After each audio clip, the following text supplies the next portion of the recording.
സദ്ഗുരുവേ ശരണം. എല്ലാവർക്കും ലൈഫ് ഡിവൈൻ്റെ പുതിയ എപ്പിസോഡിലേക്ക് സ്വാഗതം. ഇപ്പോൾ നമ്മൾ ഈയിടെയായിട്ട് ഗുരുമാർഗത്തെക്കുറിച്ചും പിന്നെ മനസ്സിന്റെ ശാന്തിയും ആത്മശാന്തിക്കും ഒക്കെയുള്ള കാര്യങ്ങളാണ് നമ്മളിവിടെ സംസാരിച്ചുകൊണ്ടിരുന്നത്. അപ്പോഴാണ് പെട്ടെന്ന് കുറച്ച് നാളുകൊണ്ട് വീഡിയോ എടുക്കുന്നില്ല. അപ്പൊ പലരും എൻ്റെ അടുത്ത് ചോദിച്ചു, എന്താ വീഡിയോ നിർത്തിക്കളഞ്ഞത്, എന്താ ഇപ്പൊ നിങ്ങൾ വീഡിയോ എടുക്കാത്തതെന്ന് പലരും ചോദിച്ചു. അപ്പം ഞാനും ശ്രീയോട് ചോദിക്കണം, എന്താ ഇപ്പൊ എടുക്കാത്തതെന്ന് ഉള്ള കാര്യം എന്താണ്, അതിന് വല്ല കാരണമുണ്ടോ? അപ്പൊ അത് ഒന്ന്. പിന്നെ രണ്ടാമത്തെ കാര്യം എന്ന് വെച്ചാൽ, ഇപ്പോൾ ഒരു ചാനലില് ശ്രീയുടെയും എൻ്റെയും ഫോട്ടോയൊക്കെ വെച്ചിട്ട് നമ്മുടെ ചാനലിന്റെ പേരും പറഞ്ഞിട്ട് ഞങ്ങളിങ്ങനെ ആത്മീയതയുടെ മറവിൽ ന്യായീകരണം നടത്തിക്കൊണ്ടിരിക്കുകയാണെന്നാണ് അവര് പറയുന്നത്. അപ്പം അതിനെക്കുറിച്ചുള്ള ഒരു വിശദീകരണം.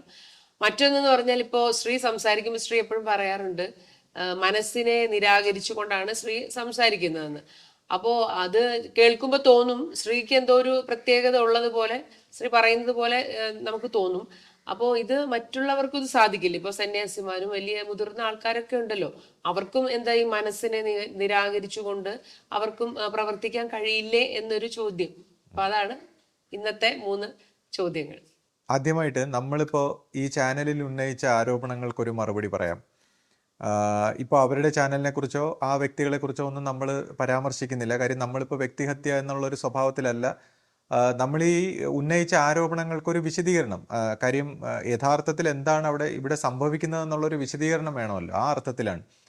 പിന്നീട് ഈ വ്യക്തിക്ക് ഞാൻ ഒരു നന്ദി പ്രകടിപ്പിക്കുകയാണ്. കാര്യം നമ്മുടെ ഇപ്പോൾ പേരും ചാനലിനെ കുറിച്ചും ഒക്കെ അദ്ദേഹം നെഗറ്റീവായിട്ടാണെങ്കിലും ഒരു പരസ്യം നൽകിയുണ്ടായല്ലോ. അപ്പോൾ കുറച്ച് പേർക്ക്, കുറച്ചധികം വ്യൂവേഴ്സിനെ ഞാൻ ഈ പറയുന്ന കാര്യങ്ങൾ കൺവേ ചെയ്യാൻ പറ്റിയെങ്കിൽ അതൊരു നല്ല കാര്യമായിട്ട് ഞാൻ കാണുന്നു.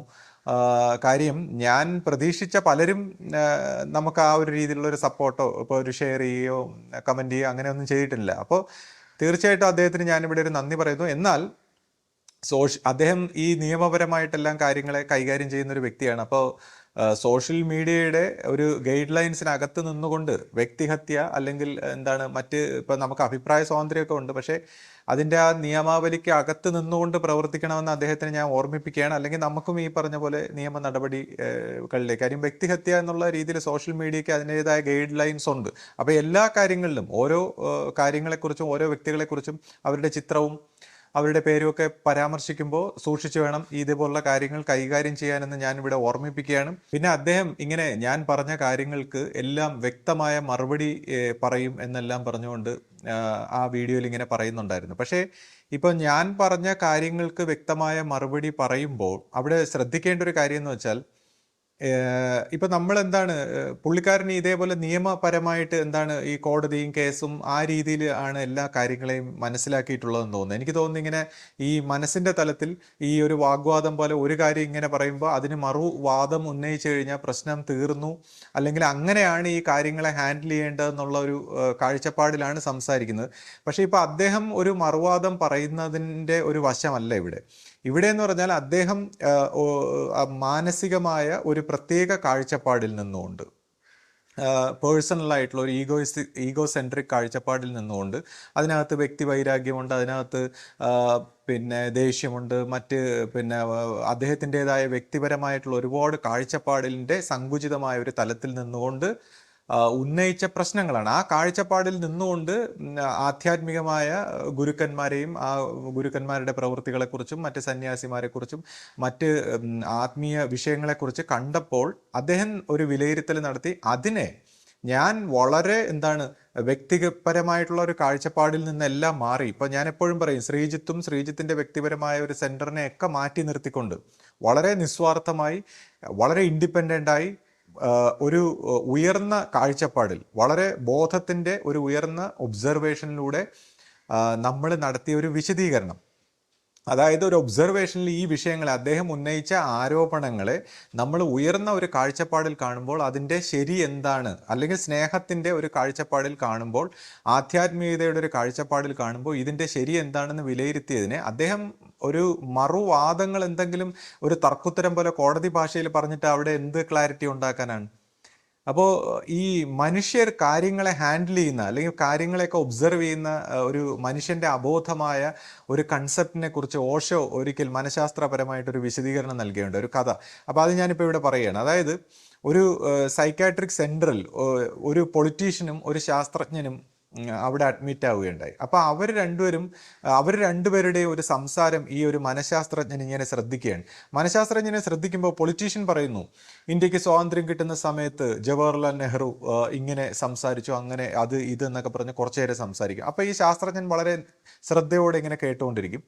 അതിനുശേഷം അദ്ദേഹം നിർത്തുമ്പോൾ ശാസ്ത്രജ്ഞൻ പറയും, വിക്രം സാരാഭായ് സെൻറ്ററിൽ VSSCയുടെ റോക്കറ്റ് വിക്ഷേപണവുമായി ബന്ധപ്പെട്ടെന്നൊക്കെ പറഞ്ഞ് ശാസ്ത്രജ്ഞൻ കുറച്ചു നേരം സംസാരിക്കുമ്പോൾ ഈ പൊളിറ്റീഷ്യൻ വളരെ ശ്രദ്ധയോടെ നിൽക്കുന്നത് കാണാം.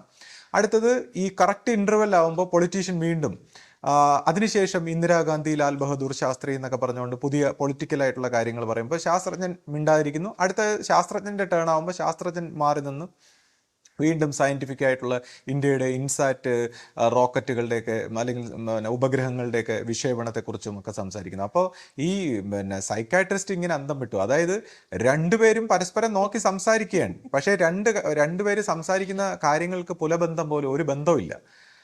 എന്നാൽ രണ്ടുപേരും സമയാസമയം ഇൻ്റർവ്യൂവിൽ കൊടുക്കുന്നുമുണ്ട്. എന്നിട്ട് ഓഷോ പറഞ്ഞു, ഇങ്ങനെയാണ് സാധാരണ നമ്മുടെ മനുഷ്യരുടെ എല്ലാവരുടെയും കോൺവെർസേഷൻ. അതായത് നമ്മൾ സംസാരിച്ച് കഴിഞ്ഞതിന് ശേഷം നമ്മൾ പിന്നെ കേൾക്കുന്നത് നമ്മൾ സംസാരിക്കുന്ന മാത്രമേ കേൾക്കൂ എന്നാണ് അദ്ദേഹം പറയുന്നത്. അതായത് നമ്മൾ സംസാരിച്ച് കഴിഞ്ഞാൽ പിന്നീട് നമ്മുടെ മനസ്സിൽ കേൾക്കുകയാണ് നമ്മളെ. അതായത് നമുക്ക് ഇതിനുള്ള അടുത്തത് സംസാരിക്കാനുള്ള കാര്യങ്ങളും അതിൻ്റെ മറുപടികളും മറ്റു കാര്യങ്ങളും നമ്മുടെ തന്നെ ചിന്തകളെ മനസ്സിൽ കേട്ടുകൊണ്ടിരിക്കുകയാണ്. അതിനുശേഷം വീണ്ടും മറ്റേയാൾ നിർത്തുമ്പോൾ നമ്മൾ വീണ്ടും സംസാരം തുടങ്ങും. പക്ഷേ ഈ ഭ്രാന്തന്മാർക്ക് ഒരു പുലബന്ധം പോലും ഇല്ലാത്ത വിഷയങ്ങളാണ് അവർ സംസാരിക്കുന്നതെങ്കിൽ നമ്മൾ കുറച്ച് കാര്യങ്ങളൊക്കെ അവിടെ ഇവിടെയൊക്കെ ഒന്ന് കേൾക്കും. കാര്യം ഒരു കമ്മ്യൂണിക്കേഷൻ അല്ലെങ്കിൽ നമുക്ക് മാനസിക പ്രോബ്ലം ഇല്ലെന്ന് തെളിയിക്കണമല്ലോ. അപ്പോൾ അതുകൊണ്ട് കുറച്ച് കാര്യങ്ങളൊക്കെ നമ്മൾ അവിടെ ഇവിടെയും കേട്ടിട്ട് നമ്മുടെ കാര്യങ്ങൾ തന്നെയാണ് പറയുന്നത്. അതായത് ഓരോ വ്യക്തികളും അവരവരുടെ മനസ്സിൻ്റെ ഒരു ലോകത്ത് ഇങ്ങനെ മുങ്ങിത്താന്നിരിക്കുകയാണ്. അവരവരുടെ മനസ്സിനെ മാത്രമാണ് കാണുന്നത്, കേൾക്കുന്നത്. അവരവരുടെ കാഴ്ചപ്പാടുകളും അവരവരുടെ ഒരു ലോകം സൃഷ്ടിച്ചേക്കുകയാണ് മനസ്സിൽ. ഇതിനകത്ത് ഇങ്ങനെ ഉറങ്ങിക്കിടക്കുകയാണ്. അപ്പോൾ അതുകൊണ്ട് തന്നെ ഈ സംസാരം എന്നൊക്കെ തോന്നുമ്പോൾ നമ്മൾ അങ്ങോട്ടും ഇങ്ങോട്ടും ഒക്കെ സംസാരിക്കുന്നു പറയുമ്പോൾ ആക്ച്വലി നമ്മളെ മാത്രമേ കാണുന്നുള്ളൂ. നമ്മുടെ മനസ്സിൻ്റെ കാഴ്ചപ്പാട് മാത്രമേ കാണുന്നുള്ളൂ. ഈ മനസ്സിൻ്റെ ഒരു ഹാലൂസിനേഷൻ മനുഷ്യൻ മുങ്ങിത്താന്നിരിക്കുകയാണ്. നോർമലായിട്ടുള്ള വ്യക്തികൾ പോലും ഓൾമോസ്റ്റ് ലൈക്ക് കുറച്ച് അവിടെ ഇവിടെയും മാത്രമേ കേൾക്കുള്ളൂ എന്നാണ് പറയുന്നത്. അപ്പോൾ അതുകൊണ്ട് ഫസ്റ്റ് ഓഫ് ഓൾ ഒരു കാര്യത്തിന് മറുപടി പറയണമെങ്കിൽ വളരെ വ്യക്തമായി ലിസൺ ചെയ്യണമെന്നുള്ളതാണ്. തൻ്റെ മനസ്സിനെ മാറ്റി വെച്ചിട്ട് ലിസൺ ചെയ്യണമെന്നുള്ളതാണ്. അപ്പോൾ ഇപ്പോൾ അദ്ദേഹത്തിൻ്റെ മനസ്സിനെയും അദ്ദേഹത്തിൻ്റെ പ്രശ്നങ്ങളെയും അദ്ദേഹത്തിൻ്റെ ഈഗോയിസ്റ്റിക് ആയിട്ടുള്ള വൈരാഗ്യങ്ങളെയും ദേഷ്യവും പകയും എല്ലാം മാറ്റി വെച്ചതിന് ശേഷം ഇപ്പോൾ എന്നെ ശ്രദ്ധിക്കുകയാണെങ്കിൽ, ഞാൻ പറയുന്ന മാത്രം ശ്രദ്ധിക്കുകയാണെങ്കിൽ പിന്നെ അദ്ദേഹത്തിന് മറുപടി ഒന്നും ഉണ്ടാവില്ല. അദ്ദേഹം പറയും, ശ്രീജിത്ത് യു ആർ റൈറ്റ്, നിങ്ങൾ പറഞ്ഞതാണ് ശരി എന്ന് പറയാനേ പറ്റൂ. കാര്യം അല്ലാതെ ഇപ്പോൾ എനിക്ക് എന്തെങ്കിലും പേഴ്സണൽ കാര്യത്തിനോ എൻ്റെ ദുരുദ്ദേശത്തിലോ ഒന്നുമല്ല ഞാൻ സംസാരിക്കുന്നത്. ഇപ്പോൾ ഒരു പക്ഷേ ഞാൻ സത്യം പറഞ്ഞ് ഇത്രയും വർഷങ്ങളായിട്ട് ഇപ്പോൾ ഗുരുവിൻ്റെ ഒരു വിശ്വാസ സ്വഭാവത്തിൽ ഉള്ളൊരു കുടുംബത്തിൽ ജനിച്ച് ജീവിച്ച് വരുമ്പോൾ നമ്മൾ ഇത്രയും വർഷങ്ങളായിട്ട് നമ്മൾ ഇതുമായിട്ടൊന്നും മറ്റ് ഒഫീഷ്യൽ തലങ്ങളിലൊന്നും ഒരു ബന്ധവുമില്ല. നമുക്ക് ഒരു സ്വാർത്ഥ താല്പര്യങ്ങളില്ല. നമ്മൾ ഇതിനകത്ത് ഒരു സ്ഥാനമാനങ്ങളോ ഒന്നും കൈകാര്യം ചെയ്യുന്നില്ല. നമ്മൾ ഗുരുവിനെ പ്രാർത്ഥിച്ച് അല്ലെങ്കിൽ ഗുരു കാണിച്ചു തന്ന ഒരു വഴിയിൽ തന്നെ കൊണ്ട് കഴിയുന്ന രീതിയിൽ ജീവിക്കാനുള്ള ഒരു പരിശ്രമമാണ് നടത്തുന്നത്. സ്വയം പരിവർത്തനപ്പെട്ട ആത്മബോധത്തിൻ്റെ വശത്തിൽ തനിക്കെങ്ങനെ പരിണമിക്കാം എന്നുള്ളൊരു വശത്തിൽ ജീവിക്കുന്ന ഒരു വ്യക്തിയാണ്. അപ്പം നമ്മൾ വളരെ നിഷ്പക്ഷമായിട്ടാണ് സംസാരിക്കുന്നത്. നമുക്കിപ്പോൾ ഒരു പക്ഷേ ഒരു വൈരാഗ്യ സ്വഭാവത്തിൽ ഒരു ഈഗോയിസ്റ്റിക് ആയിട്ട് സംസാരിക്കണമെങ്കിൽ അതിൻ്റെ ഫസ്റ്റ് ഞാനാണ് സംസാരിക്കേണ്ടത്. കാര്യം എനിക്ക് ഇപ്പം ഞാൻ പറഞ്ഞില്ലേ, ഇപ്പം ശ്രീജിത്ത് എന്ന ഒരു ഭാവത്തിൽ നിന്നുകൊണ്ട് ഈ പറയുന്ന നുണയും ഈ പകയും ദേഷ്യവും ഒറ്റപ്പെടുത്തലുകളും തനിക്ക് നേരിട്ട പ്രശ്നങ്ങളും എല്ലാം ആ ശ്രീജിത്ത് എന്ന വ്യക്തിത്വത്തിൻ്റെ ഭാവത്തിൽ നിന്നുകൊണ്ട് സംസാരിച്ച എനിക്കും പറയാം. 100 കുറ്റങ്ങൾ. എനിക്കും ഒരു റിബലിനെ പോലെ സംസാരിക്കാം. എനിക്കും സ്ഥാനങ്ങളില്ല, അല്ലെങ്കിൽ ഞാൻ ഉദ്ദേശിച്ച ആശയം എനിക്ക് നടപ്പാക്കണം, ഗുരുവിനെ ഞാൻ മനസ്സിലാക്കിയതാണ് ശരി, അല്ലെങ്കിൽ അങ്ങനെയാണ് ഇങ്ങനെയാണ്, ഇയാൾ തെറ്റാണ്, മറ്റേയാൾ മോശമാണ്. അപ്പം ഞാൻ അങ്ങനെയല്ല സംസാരിക്കുന്നത്. എനിക്ക് ഇതിനകത്ത് പേഴ്സണലായിട്ട് ഒരു ഇൻട്രസ്റ്റും ഇല്ല. എന്നാൽ ഗുരുവിൻ്റെ ആ ത്യാഗ സ്വഭാവത്തിൽ ഗുരു വളർത്തിക്കൊണ്ടുവന്ന ആ നന്മ, ആ ദൈവികമായ ഒരു ധർമ്മം, അത് നടപ്പാക്കാൻ നമ്മളാൽ കഴിയുന്ന രീതിയിൽ എന്ത് പ്രവർത്തനത്തിൽ മുഴുകാം എന്നുള്ളൊരു അർത്ഥത്തിലാണ് ഞാൻ സംസാരിക്കുന്നത്. അപ്പം ഞാൻ വളരെ നിഷ്പക്ഷം. എനിക്ക് പ്രത്യേകിച്ച് ഒരു മോട്ടീവില്ല. ഈ നന്മയുടെ ഈ ദൈവികമായ ഒരു ധർമ്മത്തിൻ്റെ വഴിയിൽ ജീവിക്കണം, പ്രവർത്തിക്കണം എന്നുള്ളൊരു ആഗ്രഹമല്ലാതെ നമുക്ക് പേഴ്സണൽ മോട്ടീവില്ല. അതുകൊണ്ട് തന്നെ എൻ്റെ ഈ കാഴ്ചപ്പാടിനെ അദ്ദേഹം ഖണ്ഡിച്ച് സംസാരിക്കണം. അദ്ദേഹം എൻ്റെ കാഴ്ചപ്പാടിനും ഞാൻ സംസാരിച്ച ബോധതലത്തിനും ഉപരിയായ ഒരു തലത്തിലേക്ക് വരണം. അവിടെ പോലും ഈ ഭൗതികമായ ഈ പറഞ്ഞ കാര്യത്തിന് ഈ ഒരു സൊല്യൂഷൻ മാത്രമേ ഉള്ളൂ. ഇതുപോലുള്ള ആധ്യാത്മികമായ വിഷയങ്ങൾ മനസ്സിലാക്കാതെ ഉള്ള വെറും താഴ്ന്ന ഒരു തലത്തിലുള്ള വൈരാഗ്യ ബുദ്ധിയുടെ, സ്പർദ്ധയുടെ, പകയുടെ തലത്തിലൊക്കെയുള്ള പ്രവർത്തനങ്ങളെക്കുറിച്ച് നമ്മൾ എന്ത് സംസാരിക്കാനാണ്? ഇപ്പൊ അദ്ദേഹം ആ വീഡിയോയിൽ ഇങ്ങനെ പറയുകയുണ്ടായി, അതായത് സത്യത്രാണന്റെ പ്രവൃത്തിയാണ് ഇതെല്ലാം. ഇപ്പൊ ഇവിടെ ഗുരുസ്ഥാനത്ത് ശിഷ്യപൂജിത വന്നിരിക്കുന്നു, അതെല്ലാം ഒരു സത്യത്രാണന്റെ പ്രവൃത്തിയാണ്. അപ്പൊ ഈ സത്യത്രാണൻ എന്ന് പറയുന്ന ഈ വിഷയത്തെയൊക്കെ അദ്ദേഹം എന്താണ് മനസ്സിലാക്കിയിരിക്കുന്നത്? ഇനിയിപ്പോ അഥവാ ഈ സത്യത്രാണൻ എന്ന് പറയുന്ന ഒരു വിഷയമാണെന്ന് വെച്ചാൽ ഈ സത്യത്രാണിനെതിരെയൊക്കെ ഇവർക്ക് എന്ത് പ്രവൃത്തി ചെയ്യാൻ പറ്റും? ഈ സത്യത്രാണൻ എന്നൊക്കെ പറയുന്ന ഒരു സ്റ്റേറ്റ് എന്നൊക്കെ പറയുന്ന ഈ 7th സ്റ്റേജിലേക്കൊക്കെ ഉയർന്ന ഓൾമോസ്റ്റ് ലൈക്ക് ഇന്നത്തെ ഈ നമ്മൾ കാണപ്പെടുന്ന, അറിയപ്പെടുന്ന ഒരു തലത്തിലെ ഗോഡിനെ പോലെ, പരമമായ ഒരു ഗോഡിനെ പോലെ അറിയപ്പെടുന്ന ഒരുപാട് വലിയ വലിയ തത്വങ്ങളും സംഹിതകളും മത സ്വഭാവത്തിലും ഒക്കെ അറിയപ്പെടുന്ന ഒരു ദൈവത്തിൻ്റെ ഒരു ഭാവത്തിൽ പ്രവർത്തിക്കുന്ന ഈ ശക്തി വിശേഷത്തിന് എതിരെ ഇവരെന്ത് പ്രവർത്തിക്കാനാണ്? സത്യത്രാണന്റെ പ്രവൃത്തിയാണെന്ന് ഇവർ പറയുന്നെങ്കിൽ, ഇപ്പോൾ രാധാസ്വാമി ഫെയ്ത്തിലൊക്കെ ജ്യോതി നിരഞ്ജൻ എന്ന് പറയുന്ന, കാലഭൈരവൻ എന്ന് പറയുന്ന, അല്ലെങ്കിൽ ഈ സത്യത്രാണൻ എന്നൊക്കെ പറയുന്ന ഈ ഒരു തത്വത്തെക്കുറിച്ച്, അല്ലെങ്കിൽ ത്രിമൂർത്തികളും മറ്റ് ശക്തി വിശേഷങ്ങളെല്ലാം ഇതിന് താഴെയാണെന്ന് വരുമ്പോൾ ഈ ശക്തി വിശേഷത്തിനെതിരെ ഈ സാധാരണ മനുഷ്യർക്ക് എന്ത് സംസാരിക്കാനാ? അല്ലെങ്കിൽ ഇവർക്ക് എന്ത് എതിരിടാനാണുള്ളത്? അതിൽ ഇവർക്ക് ഒരു റോളും ഇല്ലെന്നുള്ളതാണ്. ഇതേപോലുള്ള കാര്യങ്ങളിലൊന്നും നമ്മളെപ്പോലുള്ള സാധാരണ മനുഷ്യർക്ക് ഒരു റോളും ഇല്ല എന്ന് മനസ്സിലാക്കണം. ഇപ്പൊ സാധാരണ മനുഷ്യരുടെ പ്രവർത്തനം എന്താണ്? അവരവരുടെ കാര്യം, പേഴ്സണലായിട്ടുള്ള ഒരു ആധ്യാത്മിക പുരോഗതി വന്ന് അവനവൻ്റെ ആത്മബോധം വികസിപ്പിച്ച് താനും തൻ്റെ ചുറ്റുവട്ടമുള്ള ലോകത്തിന് എന്ത് നന്മ വരുത്താമെന്നുള്ള ഒരു സിമ്പിളായിട്ടുള്ള, തനിക്ക് എങ്ങനെ ഹാർമോണിയസ് ആയിട്ട് പോകാമെന്നുള്ളൊരു സിമ്പിളായിട്ടുള്ള ഒരു വർക്കല്ലാതെ സത്യത്രാണിനെ പോലെയൊക്കെയുള്ള എൻറ്റിറ്റിയുമായിട്ട് ഇവർക്ക് എന്ത് വർക്കാണുള്ളത്?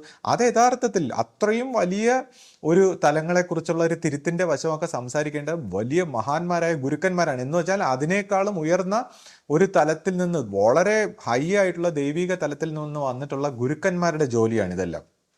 അപ്പോൾ അതിന് നമ്മുടെ ഗുരു പ്രവർത്തിച്ചിരിക്കുന്നു എന്നുള്ളതാണ്. ആ സത്യത്രാണന്റെ മിസ്റ്റേക്ക്, അല്ലെങ്കിൽ നമ്മൾ ഈ പറയുന്ന ജ്യോതി നിരഞ്ജൻ എന്നൊക്കെ പറയുന്ന ഈ ഒരു തലത്തിൻ്റെ, അഹം ബ്രഹ്മാസ്മി എന്നൊക്കെ പറയുന്ന ഈ ഒരു വിഷയത്തിൻ്റെ മിസ്റ്റേക്ക്, അത് ഗുരു അത് പ്രവർത്തിച്ച് കഴിഞ്ഞു. ഗുരു അതിനെ തിരുത്തി കഴിഞ്ഞു. പിന്നീട് അത് ഗുരുവിൻ്റെ ഒരു ശിഷ്യ പരമ്പരയായിട്ട് ഗുരുവിന് അത് ഹാൻഡിൽ ചെയ്യാൻ പറ്റിയില്ലെങ്കിൽ പിന്നെ എന്ത് ഗുരുവിശ്വാസത്തെക്കുറിച്ചാണ് നിങ്ങൾ സംസാരിക്കുന്നത്? അപ്പം ഗുരു ഇതിനുള്ള എല്ലാ തിരുത്തും പ്രവർത്തികളും എല്ലാം ചെയ്തു വെച്ച കാര്യമാണ്, അത് കഴിഞ്ഞ കാര്യമാണ്. ഇതൊന്നും നിങ്ങൾക്ക് സാധാരണ മനുഷ്യർക്ക് ടച്ച് ചെയ്യാൻ പറ്റാത്ത, ചിന്തിക്കാൻ പോലും കഴിയാത്ത കാര്യങ്ങളാണ്. ചുമ്മാ വെറുതെ ഇങ്ങനെ ഒരുമാതിരി സമയം പോക്കാനായിട്ട് ഇതേപോലുള്ള കാര്യങ്ങളൊക്കെ പറഞ്ഞിട്ട് വല്ല കാര്യമുണ്ടോ? പിന്നെ എന്തുകൊണ്ട് ഇപ്പൊ എല്ലാ കാര്യങ്ങളും അങ്ങ് മുറ പോലെ നടക്കുന്നില്ല, ഈ പ്രകൃതിയുടെ എല്ലാ കാര്യങ്ങളും അങ്ങ് ശരിയാകുന്നില്ല എന്നൊക്കെ ചോദിച്ചാൽ, ഇപ്പോ ഒരു കുട്ടി ജനിച്ച് വളർന്ന് വരുന്ന ഈ ഒരു കാലഘട്ടത്തിൽ ഒരുപാട് കഷ്ടതയിലൂടെയാണ് ഈ ജനനം തന്നെ സംഭവിക്കുന്നത് പ്രകൃതിയിൽ. അതിനുശേഷം അത് അറിവ് സംഭവിക്കുന്നു, നടക്കുന്നു, വളരുന്നു, ജീവിക്കുന്നു, അത് മരണം വരെയുള്ള ഒരു ജീവിതത്തിൻ്റെ. അപ്പോൾ ഇതിൻ്റെ ഇടയിൽ ഒരു പരിണാമം എന്ന് പറയുന്നൊരു പ്രക്രിയ നടക്കുകയാണ്. ഇത്രയും അപ്പോൾ ഇതിനെ നമ്മൾ ഉദ്ദേശിക്കുന്ന പോലെ വളരെ ഈസി ആയിട്ടുള്ള ഒരു വഴിയിൽ ഈ കുട്ടിയുടെ ജനനം തൊട്ട് മരണം വരെയുള്ള കാര്യങ്ങൾ നമ്മൾ ഉദ്ദേശിക്കുന്ന പോലെ നടത്തണമെന്ന് പറഞ്ഞാൽ പറ്റുമോ? ആരെങ്കിലും അതിനെക്കുറിച്ച് ചോദ്യം ചെയ്യൂ?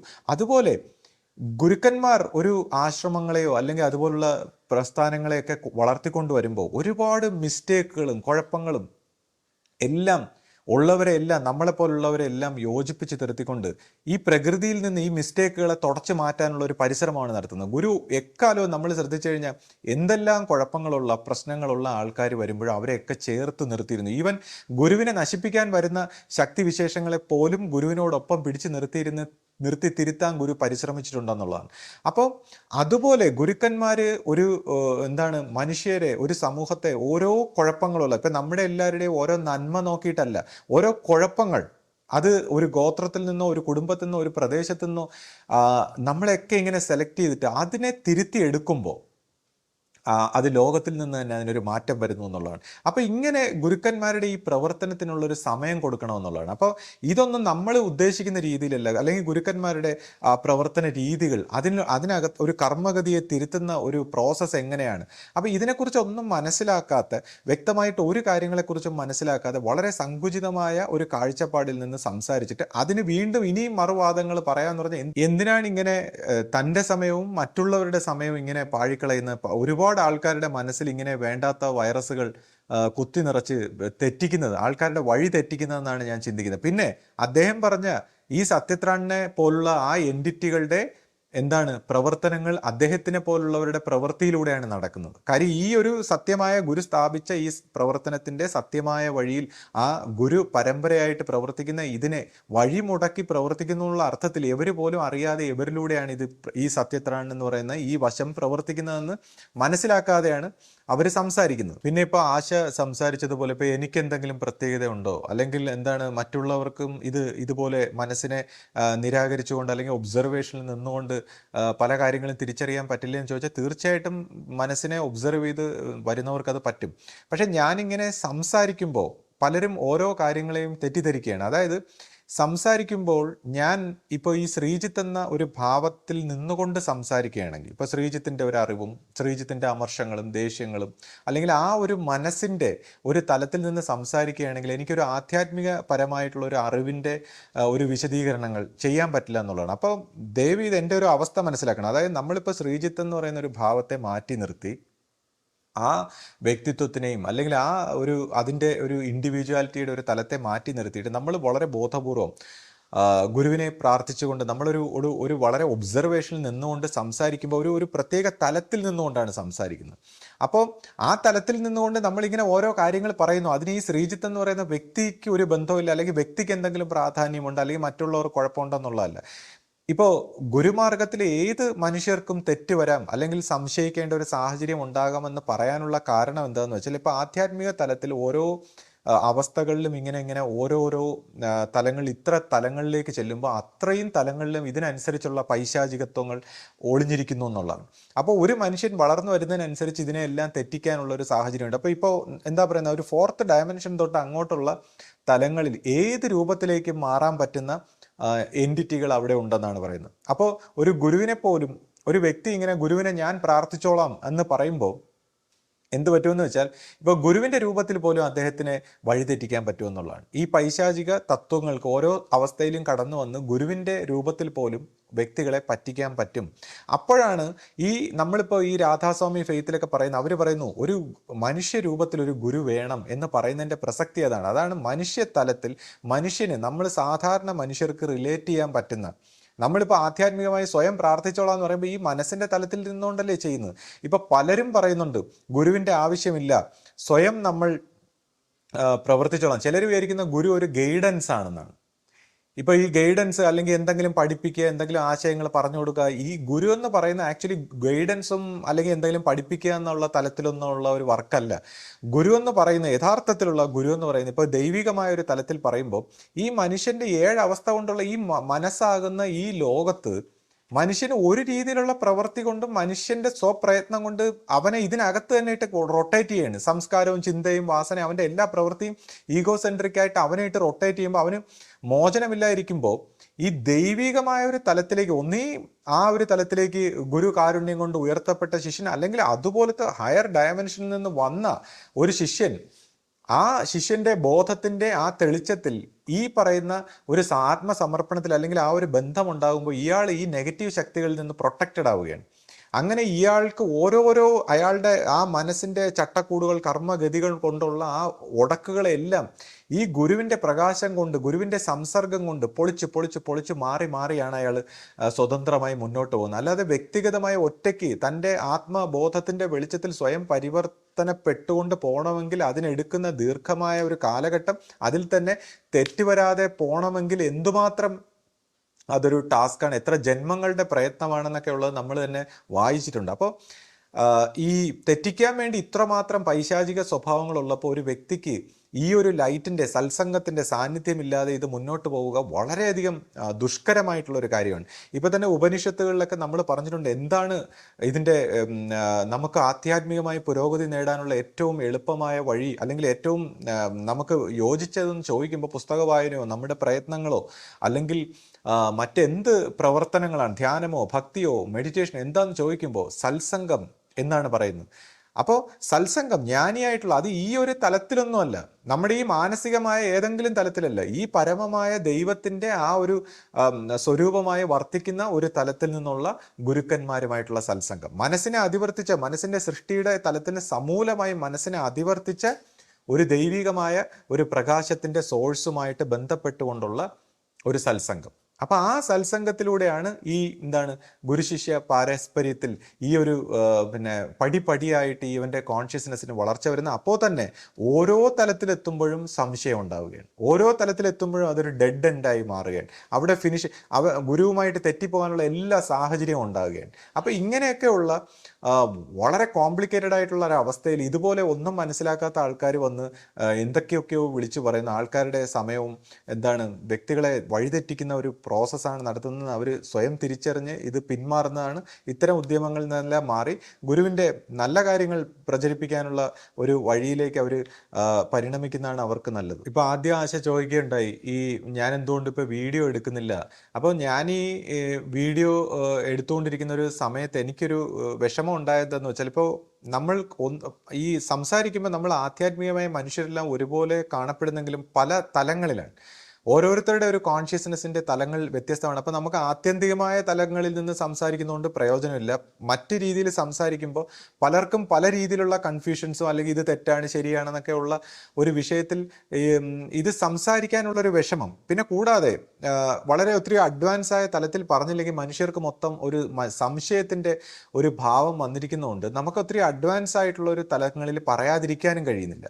ഇപ്പോൾ എന്നോട് തന്നെ ഇപ്പോൾ ഈ അടുത്ത കാലത്ത് ഒരു 3-4 പേര് എന്നോട് സംസാരിച്ചു, ഗുരു നമുക്കെല്ലാം പറഞ്ഞു തന്നു കഴിഞ്ഞു, നമുക്കെല്ലാം പറഞ്ഞു തന്നിട്ടുണ്ട്, അപ്പോൾ ഇനിയിപ്പോൾ നമുക്കിതൊന്നും അറിയേണ്ട കാര്യമില്ല, നിങ്ങൾ ഈ പറയുന്ന ഇതെന്നൊക്കെ പറഞ്ഞുകൊണ്ടുള്ള നമ്മളോടൊത്തിരി അവർ പ്രശംസിക്കുന്നുമുണ്ട്. എന്നാൽ ഈ പറഞ്ഞ പോലെ ഗുരു എല്ലാം പറഞ്ഞു തന്നിട്ടുണ്ടെന്നൊക്കെ പറയുമ്പോൾ എനിക്കൊരു വിഷമം ഉണ്ടായി. അതായത് ഇവർ എന്ത് മനസ്സിലാക്കിയിട്ടാണ് അങ്ങനെ പറയുന്നത്? അതായത് ഇപ്പോൾ ഗുരുവിന് എങ്ങനെ എല്ലാ കാര്യങ്ങളും പറഞ്ഞു കൊടുക്കാൻ പറ്റും എന്നുള്ളത്. കാര്യം ഇത് ഏതെങ്കിലും ഗുരുവിന് പറഞ്ഞു കൊടുക്കാൻ പറ്റുമോ ഇതുപോലുള്ള കാര്യങ്ങൾ? ആദ്യമേ തന്നെ മുഴുവൻ എങ്ങനെ പറഞ്ഞു കൊടുക്കും? കാര്യം മനസ്സുകൊണ്ട് അങ്ങനെ അങ്ങ് പറഞ്ഞു കൊടുക്കാൻ പറ്റുമെങ്കിൽ പിന്നെ എത്ര എളുപ്പമായിരുന്നു. ഈ ഗുരുവിൻ്റെ ആവശ്യമില്ലല്ലോ, പുസ്തകങ്ങളിലും എല്ലാം പറഞ്ഞു കൊടുത്തതിന് ശേഷം പിന്നെ എല്ലാവരും അന്ധമായി അങ്ങ് ഫോളോ ചെയ്താൽ പോരെ. അപ്പോൾ ഇത് പറഞ്ഞു കൊടുക്കാൻ പറ്റാത്ത കാര്യങ്ങളാണ്. ഇത് ഒരു ഉണർച്ചയുടെ വശമാണ്. ഓരോ തലങ്ങളിൽ ഉണരുമ്പോഴും ഈ മനുഷ്യൻ ഒരു തലത്തിൽ ഉണരുമ്പോൾ തന്നെ അവന് മനസ്സിൻ്റെ ഒരു ഭാവന ഉണ്ടാവും. പിന്നെ ആ ഭാവനയെ വിട്ടിട്ട് വേണം അടുത്ത തലം. അങ്ങനെ ഓരോ തലത്തിലെത്തുമ്പോഴും അവൻ ആ തലത്തിലങ്ങ് ഭ്രമിച്ച് നിൽക്കുന്നത് അവൻ പോലും അറിയില്ല എന്നുള്ളതാണ്.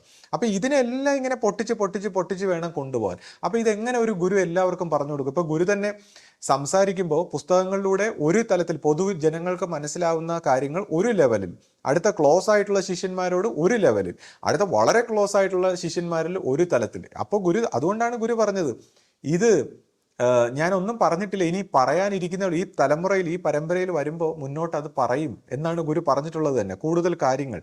അപ്പോൾ ഇത് ഒരിക്കലും ഒരു ഗുരുവിനും പൂർണ്ണമായിട്ട് പറയാൻ പറ്റില്ല. ഇപ്പം നമ്മളൊന്ന് ആലോചിച്ച് 1-ാം ക്ലാസ്സിൽ പഠിക്കുമ്പോൾ PG പോസ്റ്റ് ഗ്രാജുവേഷന് പഠിക്കുന്ന ലെവലിലുള്ള കാര്യങ്ങൾ പറയാൻ പറ്റുമോ ആ കുട്ടിക്ക് അത് പറഞ്ഞാൽ മനസ്സിലാവുമോ?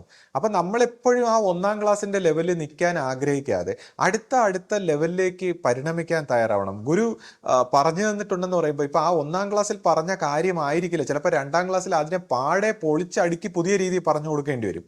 അപ്പോൾ ഇതെല്ലാം നമ്മൾ ഒന്ന് മനസ്സിലാക്കാൻ ശ്രമിക്കണം എന്നുള്ളതാണ്. അപ്പോൾ ഇങ്ങനത്തെ ഒരു സാഹചര്യത്തിലാണ് എനിക്കിപ്പോൾ വീഡിയോ എടുക്കാനായിട്ടുള്ളൊരു വിഷമം ഉണ്ടായത്. അതായത് ഇപ്പോൾ എങ്ങനെ ഈ വിഷയങ്ങൾ പറയുമ്പോൾ പലർക്കും ഒരു വിഷമം ഉണ്ടാകുന്നു, ചിലർക്ക് അതൊരു കൺഫ്യൂഷൻ ഉണ്ടാകുന്നു. പക്ഷേ ഈ കൺഫ്യൂഷൻ ഉണ്ടാകുന്നതും വിഷമം ഉണ്ടാകുന്നതും ചിലർക്ക് ദേഷ്യം വരുന്നതായിട്ട് എന്നോട് പറഞ്ഞു.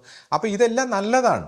കാര്യം അവരുടെ ആ മനസ്സ് റെസിസ്റ്റ് ചെയ്യുന്നതുകൊണ്ടും മനസ്സിന് ഇതുവരെ മനസ്സിലാക്കിയ ഒരു തലത്തിൽ നിന്ന് പൊട്ടുന്നത് കൊണ്ടും ഒക്കെയാണ് ആ കൺഫ്യൂഷനും മിസറിയും വിഷമങ്ങളും ഒക്കെ ഉണ്ടാകുന്നത്. അത് വളരെ നല്ലതാണെന്ന് പലർക്കും മനസ്സിലാകുന്നില്ല. അവരുടെ ആ മനസ്സിന്ന് പൊട്ടി അവരുടെ ജീവൻ സ്വതന്ത്രമാകുകയാണ്, അടുത്ത ലെവലിലേക്ക് ജീവൻ മോചനപ്പെടുകയാണ്. അതാണ് ആ വിമ്മിഷ്ടം, ആ ബുദ്ധിമുട്ട്. അപ്പോൾ നമ്മൾ ഈ ആധ്യാത്മിക രംഗത്ത് വരുമ്പോൾ ഇതുപോലുള്ള ഗുരുമാർഗങ്ങളിലൊക്കെ പ്രത്യേകിച്ചും ഇതുപോലുള്ള ചില വിഷമങ്ങളും ത്യാഗങ്ങളും കഷ്ടപ്പാടുകളും എല്ലാം ഈ നെഗറ്റീവ് എന്ന് നമ്മൾ കരുതുന്ന എല്ലാം പോസിറ്റീവാണ്. അതിനെ പോസിറ്റീവായിട്ട് കാണാനുള്ള, അങ്ങനെ സ്വീകരിച്ചുകൊണ്ട് വളരാനുള്ള ഒരു തയ്യാറെടുപ്പോട് കൂടി വേണം ഓരോരുത്തരും ഈ വിഷയങ്ങളെ സമീപിക്കേണ്ടത്. ഇപ്പോൾ ഈ ശിഷ്യപൂജിതയെക്കുറിച്ചെല്ലാം സംസാരിക്കുമ്പോൾ എങ്ങനെ ഈ മനസ്സിൻ്റെ ഒരു തലത്തെ അതിവർത്തിച്ച് ഒരു ഗുരുസ്വരൂപമായി വിളങ്ങുന്നു എന്നുള്ള ഒരു വിഷയം എനിക്ക് എൻ്റെ ഒരു അനുഭവവശത്തിൽ ഗുരു അത് കാണിച്ചു തന്നിട്ടുണ്ട്. അപ്പോൾ അതുകൊണ്ടാണ് ഞാൻ വളരെ ആദ്യം മുതലേ ഈ വിഷയത്തെ വളരെ സീരിയസോട് കൂടി തന്നെ സംസാരിക്കുന്നത്. കാരണം ഇപ്പോൾ ഞാനെന്ന ഭാവത്തിൽ നമ്മൾ ഈ ഈ നമ്മുടെ ഈ ഇൻഡിവിജ്വൽ ആയിട്ടുള്ള ഈ ബ്രെയിൻ ഒന്ന് സ്റ്റോപ്പായി കഴിയുമ്പോൾ, നമ്മുടെ ബ്രെയിനിൻ്റെ ആ ഒരു തലത്തിൽ നിന്ന് നമ്മൾ സ്റ്റോപ്പ് ആകുമ്പോൾ നമ്മൾ യൂണിവേഴ്സൽ ആയിട്ടുള്ള ഒരു ബ്രെയിനിലേക്ക്, അല്ലെങ്കിൽ ഒരു പ്രപഞ്ച മനസ്സിലേക്ക്, യൂണിവേഴ്സൽ ആയിട്ടുള്ള ഒരു തലത്തിലേക്ക് പോവുകയാണ്. അവിടെ നിന്നും ഇതിനെ മൊത്തം, ഈ യൂണിവേഴ്സൽ ആയിട്ടുള്ള സകലതിനെയും, എന്താണ് അഹം ബ്രഹ്മാസ്മി എന്നൊക്കെയുള്ള ഈ തത്വത്തെ മൊത്തം നിരാകരിച്ചുകൊണ്ട് ഒരാൾ ആ ഗുരുസ്വരൂപത്തിൽ തൻ്റെ ദൈവത്തെ സാക്ഷാത്കരിച്ചുകൊണ്ട് മുന്നേറുമ്പോൾ, ആ സ്നേഹത്തിൻ്റെ ഭാവത്തിൽ, ആ ഭക്തിയുടെ ഭാവത്തിൽ മുന്നേറുമ്പോഴാണ് ഈ പരമമായ സത്യത്തിലേക്ക് അയാൾ വികസിക്കുന്നത്. അപ്പോൾ ആ ഒരു വശത്തിൻ്റെ ഒരു ചെറിയ കാര്യം എനിക്ക് എൻ്റെ ഒരു അനുഭവവശത്തിൽ ഗുരു കാണിച്ചു തന്നിട്ടുണ്ട്. ഇപ്പം ഇതിനെ സാധൂരിക്കുന്ന ഒരു ഗുരുവാണി, ഞാൻ അത് എവിടെയാണ് കറക്റ്റെന്ന് എനിക്ക് ഓർമ്മയില്ല, പക്ഷേ ഗുരു ഇങ്ങനെ പറഞ്ഞിരിക്കുന്നു: ഞാനല്ലാതായി അവസാനം ഞാനായി എന്നുള്ള അർത്ഥത്തിലൊരു ഗുരു ഇങ്ങനെ സംസാരിച്ചു. ഈ വിഷയത്തെ സംബന്ധിച്ചാണ്. അതായത് ഞാനല്ലാതായി, അതിനുശേഷം ഞാനായി. ഈ ഞാനെന്ന് നമ്മൾ ഈ പറയുന്ന ഈ ബ്രെയിൻ ആക്ടിവിറ്റി കൊണ്ടുള്ള ഈ അഹന്താ സ്വരൂപത്തെ മാറ്റി യഥാർത്ഥ ഞാനായ ആത്മ സ്വഭാവത്തിൽ വന്നതിന് ശേഷം ആ ഞാനും ഈ പരമമായ സത്യവും തമ്മിലുള്ള ബന്ധത്തിൽ ഒരു സ്വരൂപ സ്വഭാവത്തിൽ സാക്ഷാത്കരിക്കുന്ന ഒരു വഴിയാണിത്. അപ്പോൾ ആ ഭാവത്തിൽ ഈ ഞാനെന്ന ഭാവം പൂർണ്ണമായും മാറി, ഞാനിൻ്റെ ആവശ്യങ്ങളും സ്വാർത്ഥതയും കപടതയും കള്ളത്തരങ്ങളും എല്ലാം മാറി ആ പരമമായ സത്യത്തിലേക്ക് ലയിച്ചു നിന്നുകൊണ്ട് ഒരു ഗുരു എങ്ങനെ പ്രവർത്തിക്കുമെന്നുള്ളൊരു അനുഭവത്തിൻ്റെ വെളിച്ചത്തിലാണ് സത്യം പറഞ്ഞാൽ ഞാൻ ഈ ശിഷ്യപൂജിതയുടെ ഒരു വശത്തിൽ ഈ ഗുരുമാർഗം പ്രവർത്തിക്കുന്നുണ്ട് എന്ന് തിരിച്ചറിഞ്ഞതും അത് മറ്റുള്ളവർക്കും കൂടി പറഞ്ഞു കൊടുക്കണമെന്നുള്ള ഗുരു നിർദ്ദേശപ്രകാരമാണ് ഞാനിത് ചെയ്യുന്നത്, ഞാനിത് ഷെയർ ചെയ്യുന്നത്. ഈ എനിക്ക് മനസ്സിലായ ഒരു കാര്യം ഞാൻ ഷെയർ ചെയ്യുന്നത്. ഇത് ഞാൻ ഇന്നും ഇന്നലെ അല്ല, ഇത് ഞാൻ ആദ്യം മുതലേ ഈ ഒരു വിഷയം ഇങ്ങനെ ഷെയർ ചെയ്യുന്നു. അപ്പോൾ ഈ ഞാൻ നേരത്തെ പറഞ്ഞ ആ വീഡിയോയിൽ പറഞ്ഞ വ്യക്തിയൊക്കെ വന്നിട്ട് ഒരുപാട് ഇങ്ങനെ ആരോപണങ്ങൾ, ശിഷ്യപൂജയെക്കുറിച്ചാവട്ടെ, ഒരു സ്വാമിയെക്കുറിച്ചാവട്ടെ, അപ്പോൾ ആ സ്വാമി അവിടെ ഇങ്ങനെ പ്രവർത്തിച്ചതൊക്കെ അവർ കണ്ടിരുന്നു, ആ ആശ്രമത്തിൽ വർക്ക് ചെയ്തിട്ടുള്ള ചില വ്യക്തിയാണെന്നൊക്കെ പറഞ്ഞാൽ ആ ഒളി ക്യാമറയിൽ അവിടെ അവർ ഉന്നയിക്കുന്ന ആരോപണങ്ങൾ കേട്ട് കഴിഞ്ഞാൽ ഇല്ല സിനിമയിലൊക്കെ കേൾക്കുന്ന പോലെ മഹാവൃത്തികെട്ട ഒരു സ്ഥാപനത്തെ പോലെ ഇങ്ങനെ പറയുന്നത് കേൾക്കുമ്പം ഞാൻ എന്നെ സംബന്ധിച്ച് എനിക്ക് എൻ്റെ 10-60 കൊല്ലമായിട്ടുള്ളൊരു കുടുംബ പാരമ്പര്യത്തിൻ്റെ ഒരു അറിവ് കൂടാതെ ഇപ്പോൾ വളരെ ക്ലോസ് ആയിട്ട് ആശ്രമത്തെ തിരിച്ചറിയാൻ പറ്റിയ ഒരു സാഹചര്യമുണ്ട്. എൻ്റെ ഒരു സഹോദരി ഭർത്താവ്, അദ്ദേഹം ഒരു 5-6 കൊല്ലത്തോളം നമ്മുടെ പല സ്ഥാപനങ്ങളിൽ വർക്ക് ചെയ്യുന്നതിനോടൊപ്പം അവിടെ ആശ്രമത്തിൽ ദർശന മന്ദിരത്തിന് അവിടെ നൈറ്റ് ഡ്യൂട്ടി ആയിരുന്നു അദ്ദേഹത്തിന്. അപ്പോൾ ആ നൈറ്റ് ഡ്യൂട്ടിയിൽ അദ്ദേഹം അവിടെ ചെലവഴിക്കുമ്പോൾ എനിക്ക് ഈ ആശ്രമ സ്വഭാവത്തിലുള്ള എല്ലാ കാര്യങ്ങളും നേരിട്ട് വ്യക്തമായിട്ട് ഇദ്ദേഹം പറയുന്ന ഈ കാലഘട്ടത്തിലൊക്കെയുള്ള എല്ലാ കാര്യങ്ങളും നേരിട്ട് അനുഭവമുള്ള കാര്യങ്ങളാണ്. എൻ്റെ സഹോദരി ഭർത്താവിനെ സംബന്ധിച്ച് സ്വാമിയെയും എല്ലാം വളരെ ക്ലോസ് ആയിട്ട് അറിയാവുന്നതാണ്. അദ്ദേഹത്തെക്കുറിച്ച് പ്രവീൺ ചേട്ടനെക്കുറിച്ച് ഞാൻ പറയുമ്പോൾ അദ്ദേഹത്തെ എനിക്ക് മനസ്സിലായിട്ടുള്ളത് വളരെ ശ്രദ്ധയുള്ള ഒരു വ്യക്തി. ഇത്രമാത്രം ശ്രദ്ധയുള്ള ഒരു വ്യക്തിയെ ഞാൻ വളരെ റെയറായിട്ടേ കണ്ടിട്ടുള്ളൂ. കൂടാതെ അതിൽ തന്നെ നെഗറ്റീവായിട്ടുള്ള ഒരു കാര്യം കണ്ടാൽ പുള്ളി അത് വ്യക്തമായിട്ട് കണ്ടുപിടിച്ചിരിക്കും എന്നുള്ളതാണ്. ഏത് സാഹചര്യത്തിലും ഒരു തെറ്റായ ഒരു കാര്യം പുള്ളിയുടെ കണ്ണ് വെട്ടിച്ച് ആർക്കും ചെയ്യാൻ പറ്റില്ല. അത്രയ്ക്ക് ഒബ്സർവ് ചെയ്ത് ആ തെറ്റിനെ പുള്ളി കണ്ടുപിടിച്ച് പറയും. അപ്പോൾ പുള്ളി എല്ലാ കാര്യങ്ങളും സഹോദരിയോട് വന്ന് പറയുകയും സഹോദരി പറഞ്ഞിട്ട് എനിക്ക് അവിടുത്തെ എല്ലാ കാര്യങ്ങളും അറിയാം, ഈ സ്വാമിയുടെ പ്രവർത്തനം, അദ്ദേഹത്തിൻ്റെ ജീവിതം രീതികൾ, ഇതെല്ലാം. അപ്പോൾ ഇതെല്ലാം ഇവർ ഈ വീഡിയോയിൽ പറഞ്ഞേക്കുന്ന കാര്യങ്ങളെല്ലാം പച്ചക്കള്ളമാണെന്നുള്ളതാണ്. അപ്പോൾ കാര്യം എന്താ വെച്ചാൽ എനിക്കിത് വ്യക്തമായിട്ട് അറിയാവുന്നതാണ്, അല്ലെങ്കിൽ അറിയാതെ ഞാൻ പറയില്ല എന്നുള്ളത്. എനിക്കങ്ങനെ പറയേണ്ട കാര്യമില്ല. അപ്പോൾ ഈ വീഡിയോയിലൊക്കെ പറയുന്ന കാര്യങ്ങളെല്ലാം പച്ചക്കള്ളമാണ്. വെറുതെ എന്തിനാണ് ഈ ആൾക്കാരെ പറ്റിക്കാൻ? ഇതുപോലെ ഇങ്ങനെ സംസാരിക്കുന്ന പലരെയും ഞാൻ കണ്ടിട്ടുണ്ട്. അപ്പം ഞാനിങ്ങനെ അവരോട് ചോദിക്കും, നിങ്ങൾ എന്തെങ്കിലും നേരിട്ട് അല്ല, അത് നമുക്ക് പറഞ്ഞു കേട്ടൊക്കെ ഉള്ള അറിവാണ്. അപ്പോൾ എന്തിനാണ് ഇങ്ങനെ ഈ സിനിമാ കഥകളെ വെല്ലുന്ന രീതിയിലുള്ള കഥകൾ പ്രചരിപ്പിക്കുന്നതെന്ന് എനിക്ക് മനസ്സിലാവുന്നില്ല. അതിൻ്റെ ഉദ്ദേശം എന്താണെന്ന് എനിക്ക് മനസ്സിലാവുന്നില്ല. അപ്പോൾ എനിക്കിത് നേരിട്ട് അറിവുള്ള കാര്യമാണ്. ഇതിനകത്ത് കള്ളം പറയേണ്ട എനിക്കൊരു ഉദ്ദേശമില്ല. ഇതിനകത്ത് ഒരു അഭ്യുദയകാംക്ഷയില്ല, എനിക്ക് ഒരു താല്പര്യമില്ല. എനിക്ക് ദൈവികമായ ഒരു വശത്തെക്കുറിച്ച് മാത്രം ചിന്തിച്ച് ജീവിക്കുന്ന ഒരു വ്യക്തിയാണ്. അപ്പോൾ ഞാൻ സംസാരിച്ച എനിക്ക് വ്യക്തമായ അറിവുള്ള കാര്യങ്ങളാണ്. ഇപ്പോൾ ഈ അടുത്ത കാലത്ത് ഞാൻ ഇങ്ങനെ ഇദ്ദേഹം പറഞ്ഞ ഇപ്പോൾ സ്വാമിയെക്കുറിച്ചും പിന്നെ കുറച്ച് കാര്യങ്ങളെക്കുറിച്ചൊക്കെ ഞാനിങ്ങനെ ഒരാളോട് ഒരു അഭിപ്രായം ചോദിച്ചു. അതായത് വളരെ സീനിയർ ആയിട്ടുള്ള ആശ്രമത്തെക്കുറിച്ച് പരിചയമുള്ള ഒരു വ്യക്തിയോട് ഞാനിങ്ങനെ അഭിപ്രായം ചോദിച്ചു, എന്താണ് അദ്ദേഹത്തിൻ്റെ അഭിപ്രായം. അപ്പോൾ അദ്ദേഹം വളരെ നല്ല അഭിപ്രായങ്ങളാണ് എന്നോട് പങ്കുവച്ചത്. അപ്പം ഞാൻ പറഞ്ഞു, ശരി, ഓക്കെ, എനിക്ക് മനസ്സിലായി, കാര്യങ്ങളെല്ലാം മനസ്സിലായി. എന്നാൽ അടുത്ത ദിവസം മറ്റൊരാൾ എന്നോട് നേരിട്ട് ഇങ്ങോട്ട് വന്ന് പറഞ്ഞു. അയാളും വളരെ പഴക്കമുള്ള ഒരാളാണ്. അദ്ദേഹം വളരെ മോശമായിട്ടുള്ള അഭിപ്രായങ്ങളാണ്, ഒരുപാട് ആരോപണങ്ങളും കുറ്റങ്ങളും ഒക്കെ പറഞ്ഞു. അപ്പൊ ഞാനിത് എന്തിനാണിത് ഇങ്ങനെ ഓരോ വ്യക്തികളോട് ചോദിക്കുന്നത്? എനിക്ക് എന്തെങ്കിലും അഭിപ്രായം സ്വരൂപിക്കാൻ വേണ്ടിയല്ല.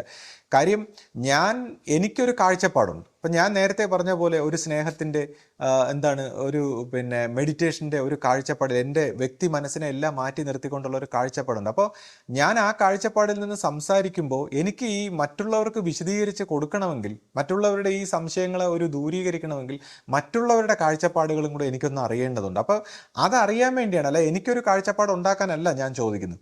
അപ്പം ഞാൻ ഈ ഇപ്പോൾ ഒരാൾ നല്ല ഒരു കാര്യങ്ങൾ പറഞ്ഞു, മറ്റൊരാൾ മോശമായിട്ട് പറഞ്ഞു. അപ്പോൾ ഈ മറ്റുള്ളവരുടെ കാഴ്ചപ്പാടിൽ ഈ ലോകം, നമ്മൾ ജീവിക്കുന്ന സെയിം ലോകം ഓരോരുത്തരും ഏത് രീതിയിലാണ് കാണുന്നത്, അല്ലെങ്കിൽ അതിനെ വിലയിരുത്തുന്നത്, അവരുടെ മനസ്സിൻ്റെ കുഴപ്പം എന്താണ്, അവരുടെ മനസ്സിൽ എവിടെയാണ് തിരുത്ത് വേണ്ടത് എന്ന് മനസ്സിലാക്കാൻ വേണ്ടി ഞാനിങ്ങനെ ഓരോരുത്തരുടെ അടുത്തും അഭിപ്രായം ചോദിക്കാറുണ്ട്. അപ്പോൾ ഓരോരുത്തരും പറയുന്നതിനനുസരിച്ചുകൊണ്ടൊക്കെയാണ് ഞാനിങ്ങനെ ഈ വീഡിയോ ഒക്കെ ചെയ്യുമ്പോൾ ഓരോരുത്തരുടെ ആ മനസ്സിനെ പഠിച്ചുകൊണ്ടാണ് വിശദീകരിക്കുന്നത്. അപ്പോൾ ഈ കുറ്റങ്ങൾ, ഈ ഒരുപാട് പരാതികൾ, അല്ലെങ്കിൽ ഇപ്പോൾ ശമ്പളത്തിൻ്റെ കാര്യം, അല്ലെങ്കിൽ പ്രവർത്തിക്കുന്ന സ്ഥാപനങ്ങളുടെ കാര്യം, ഇതെല്ലാം പറയുമ്പോൾ ഞാനിങ്ങനെ എല്ലാം ന്യായീകരിക്കുന്നു എന്ന് വിചാരിക്കരുത്. പക്ഷെ നമുക്ക് ഓരോ വ്യക്തികൾക്കും ഈ ജീവിതത്തിൽ ഉണ്ടാകേണ്ട ഒരു പരിവർത്തനത്തെക്കുറിച്ച് നമ്മൾ വ്യക്തമായി മനസ്സിലാക്കണം. ഇപ്പോൾ എൻ്റെ സഹോദരിക്ക് അവർ വർക്ക് ചെയ്യുന്ന സ്ഥാപനത്തിൽ ശമ്പളം ഒരു പ്രാവശ്യം അവർക്ക് ശമ്പളം കിട്ടില്ല, ബാക്കി എല്ലാവർക്കും ശമ്പളം കൊടുത്തു. അപ്പോൾ 2-3 പ്രാവശ്യം ചോദിച്ചപ്പോഴും അത് കിട്ടിയില്ല.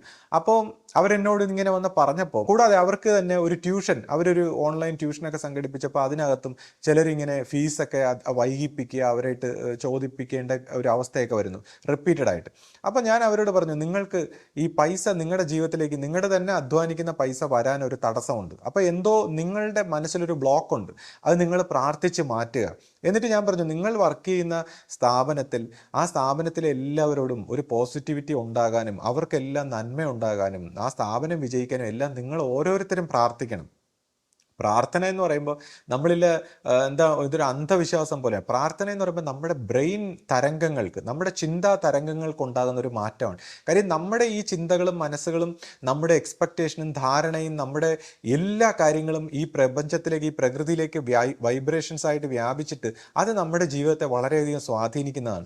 അതുകൊണ്ട് ഓരോ വ്യക്തികളും അവരവരുടെ മനസ്സിനെ, അവരവരുടെ ജീവിതത്തിനെ, അവരവരുടെ സ്ഥാപനങ്ങളെ നന്നാക്കുന്നതിൽ എന്തുമാത്രം, അവരവരുടെ വീടിനെ നന്നാക്കുന്നതിൽ ഓരോ വ്യക്തികളുടെയും ചിന്താ തരംഗങ്ങൾക്ക് എന്തുമാത്രം പ്രസക്തിയുണ്ട്. അപ്പോൾ അവനവനെ എങ്ങനെ മാറ്റണം എന്നുള്ള ഒരു ഉത്തരവാദിത്വം നമ്മൾ ഏറ്റെടുക്കണമെന്നുള്ളതാണ്. ഇപ്പോൾ ഒരു സ്ഥാപനത്തിൽ നമ്മൾ വർക്ക് ചെയ്യുമ്പോൾ ഈ സ്ഥാപനം നശിക്കുന്നു, അല്ലെങ്കിൽ ഇവിടെ ഒന്നും ശരിയായിട്ടല്ല നടക്കുന്നത്, ഇവിടെ മറ്റതാണ്, ഇവിടുത്തെ മേലധികാരി ശരിയല്ല, മറ്റത് ശരിയല്ല, ശമ്പളം കിട്ടില്ല, ഇവന്മാരെല്ലാം കുഴപ്പമാണ്, ഇതേ വൈബ്രേഷൻ നമ്മൾ നിരന്തരം വെച്ച് പുലർത്തിയാൽ നമുക്ക് പിന്നെ എന്ത് നന്മ വരുമെന്നാണ് നമ്മൾ എക്സ്പെക്ട് ചെയ്യുന്നത്? അപ്പോൾ നമ്മൾ തന്നെ നമുക്ക് എത്രമാത്രം നെഗറ്റീവായിട്ടുള്ളൊരു സാഹചര്യമാണെങ്കിലും അവിടെ നിന്നുകൊണ്ട് ഇതിന് നന്മ വരാനായിട്ട് നമ്മുടെ മനസ്സിനെ ആദ്യം നമ്മൾ പരിവർത്തനപ്പെടുത്തി എടുക്കുക എന്നുള്ള റെസ്പോൺസിബിലിറ്റി നമ്മൾ ഏറ്റെടുത്തേ പറ്റും. അപ്പോൾ നമ്മുടെ സ്ഥാപനം നന്നാവുമെന്നും, നമ്മുടെ അവിടെ സാധന സാമഗ്രികളെല്ലാം ശരിയാവും, വൃത്തി ശരിയാവും, അവിടുത്തെ മേലധികാരികൾ ശരിയാവും, ഇതെല്ലാം നമ്മുടെ വർക്കേഴ്സും ഇതെല്ലാം ഹാർമോണി ആയിട്ട് വരും. നമ്മുടെ സൽക്കർമ്മം, നമ്മുടെ കർമ്മം എന്ന് പറയുന്ന പ്രവർത്തനത്തെ ദൈവത്തിന് സമർപ്പിച്ചു കൊണ്ട് ഇതിനെല്ലാം ഓരോ വ്യക്തികളും പ്രവർത്തിക്കണമെന്നുള്ളതാണ്. ഈ ഒരു പരിവർത്തനത്തിൽ, ഈ ഒരു വൈബ്രേഷന് നമ്മൾ മാറ്റിയില്ലെങ്കിൽ പിന്നെ നമുക്ക് സാമ്പത്തികമായിട്ടുള്ള തടസ്സം, നമ്മുടെ ജീവിതത്തിലേക്ക് സമ്പത്ത് വരാൻ, ഐശ്വര്യം വരാനുള്ള തടസ്സമൊക്കെ നമ്മുടെ മനസ്സിൽ തന്നെയാണ്. അപ്പം ഇതിനെല്ലാം റിമൂവ് ചെയ്യാതെ ബാക്കിയുള്ളവരെ കുറ്റം പറഞ്ഞാൽ കാര്യം നടക്കും. അപ്പോൾ ഇത് കളക്റ്റീവായിട്ടുള്ളൊരു പ്രവർത്തനമാണ്. ഇപ്പം ഞാനൊരു ഒരു യൂട്യൂബ് ചാനൽ ഇങ്ങനെ കാണുകയുണ്ട്, ഒരാൾ അതിനകത്ത് കുറേ സ്പിരിച്വൽ വ്യക്തികൾ ഇങ്ങനെ സംസാരിക്കുകയാണ്. അപ്പോൾ ഒരു വ്യക്തി ഇങ്ങനെ ദർശനത്തിലൊക്കെ ഇങ്ങനെ ചോദിച്ചിട്ട് ആൻസർ കിട്ടുന്ന ഒരു വ്യക്തിയാണ്. അപ്പോൾ അദ്ദേഹം പറഞ്ഞു, ഏതോ ഒരു സംസ്ഥാനത്തിൻ്റെ മുഖ്യമന്ത്രി എന്തുകൊണ്ട് ഇങ്ങനെ ആയിപ്പോയി എന്ന് ചോദിച്ചപ്പോൾ അദ്ദേഹം പറഞ്ഞു, അദ്ദേഹം മെഡിറ്റേറ്റ് ചെയ്തപ്പോൾ കിട്ടിയ ആൻസർ, ആ സംസ്ഥാനത്തിലെ ഭൂരിഭാഗം വ്യക്തികളും കള്ളും കഞ്ചാവും മയക്കുമരുന്നും സ്ത്രീപീഡനവും കൈക്കൂലിയും റോങ് ആയിട്ടുള്ളൊരു ജീവിതം നയിക്കുമ്പോൾ അവിടെ ഉള്ളവർക്ക് ആ മുഖ്യമന്ത്രിയാണ് ഡിസർവ് ചെയ്യുന്നത്. അപ്പോൾ ഭൂരിഭാഗം പേരുടെയും ഈ നമ്മളെ ഭരിക്കുന്നത് നമുക്ക് യോജിച്ച ഒരു മന്ത്രിമാരും അല്ലെങ്കിൽ നമുക്ക് യോജിച്ച തലത്തിലുള്ള ആൾക്കാരാണ്. അപ്പം നമ്മൾ നേതാക്കന്മാരെ കുറ്റം പറയാതെ നമ്മൾ ഓരോരുത്തരും നന്നാവാനുള്ള ഒരു പരിശ്രമം, ഇതാണ് ആശ്രമത്തിൽ നിന്നെല്ലാം നമ്മൾ പഠിക്കുന്നത്. അപ്പം നമ്മുടെ ബ്രെയിനിനെ, നമ്മുടെ മനസ്സിനെ ശുദ്ധീകരിച്ച് നമ്മുടെ സമ്പത്തിനുള്ള ബ്ലോക്കേജിനെ മാറ്റി നമ്മുടെ എല്ലാ കാര്യങ്ങളും മാറ്റിയെടുത്താൽ മാത്രമേ ഇത് ആരെങ്കിലും ബ്ലെയിം ചെയ്തതുകൊണ്ടോ കുറ്റം പറഞ്ഞതുകൊണ്ടോ ഒന്നും മാറില്ല. പിന്നെ ഇപ്പോൾ ലോകത്തിൽ തന്നെ നമ്മൾ നോക്കിക്കഴിഞ്ഞാൽ ഇപ്പോൾ ഗവൺമെൻറ് തലത്തിലുള്ള സ്ഥാപനങ്ങൾ എന്തുകൊണ്ട് നശിക്കുന്നു, അല്ലെങ്കിൽ പ്രൈവറ്റ് ആയിട്ടുള്ള സ്ഥാപനങ്ങൾ എത്ര പെർഫെക്റ്റ് ആയിട്ട് പ്രൊഫഷണലായിട്ട് മുന്നേറുന്നു. അപ്പോൾ അവിടെ തന്നെ ഓരോരോ തലത്തിലുള്ള ആ ബോർഡ് ഓഫ് ഡയറക്ടേഴ്സ് തൊട്ട് താഴോട്ടുള്ള ഓരോരോ തലത്തിലുള്ള ഉദ്യോഗസ്ഥരെ താഴോട്ടുള്ളവരെ എങ്ങനെ മാനിക്കുന്നു, താഴോട്ടുള്ളവരെ എങ്ങനെ അവർ കൺസിഡർ ചെയ്യുന്നു, ഇതെല്ലാം നമ്മൾ മനസ്സിലാക്കി ഒരു പ്രൊഫഷണൽ ആയിട്ടുള്ള ഒരു അപ്രോച്ച് കൊണ്ടുവരാൻ നമുക്ക് കഴിയണം എന്നുള്ളതാണ്. ഇപ്പോൾ ഏത് സ്ഥാപനത്തിലായാലും ഇപ്പോൾ ആ തൊട്ട് മേളിലുള്ള മേലധികാരികളെ മാനിക്കാനും മേലധികാരികൾ താഴോട്ടുള്ളവരെ കൺസിഡർ ചെയ്യാനും അവരെ ട്രീറ്റ് ചെയ്യാനും നല്ല രീതിയിൽ, അപ്പോൾ ഇതൊക്കെയുള്ള ഒരു പ്രൊഫഷണൽ ആയിട്ടുള്ള ഒരു എഡ്യൂക്കേഷൻ എല്ലാവർക്കും എല്ലാ സ്ഥാപനത്തിലും വേണം. പ്രത്യേകിച്ച് ഒരു സ്പിരിച്വൽ സ്ഥാപനങ്ങളിലൊക്കെ വരുമ്പോൾ ആരും ആരെ അനുസരിക്കില്ല എന്നുള്ളതാണ്. അതൊരു വലിയ പോരായ്മയാണ്. ഈ ഹൈറാർക്കി നമ്മൾ ഓരോരോ തലപ്പത്തുള്ള ആ സ്ഥാനത്തെ മാനിച്ചേ പറ്റൂ. ഇപ്പം എല്ലാവരും തുല്യരെന്നുള്ളൊരു ആത്മബോധത്തിൽ എല്ലാവരും തുല്യരാണ്, ദൈവികമായൊരു അവസ്ഥയിൽ എല്ലാവരും തുല്യരാണെന്ന് പറയുമ്പോഴും പ്രകൃതിയിൽ പരിണാമം എന്നുള്ള ഒരു സ്ഥലത്തിൽ ഓരോരുത്തരുടെ അറിവും കഴിവും സ്ഥാനവും എല്ലാം വ്യത്യസ്തമായിട്ടിരിക്കുമ്പോൾ നമ്മൾ ഈ സ്ഥാനത്തിനെ മാനിച്ചേ പറ്റൂ. ഇപ്പോൾ ആധ്യാത്മിക രംഗത്ത് വരുമ്പോൾ ആരും ഈ ഓരോരോ സ്ഥാനത്തെ മാനിക്കില്ല എന്നുള്ളതാണ്.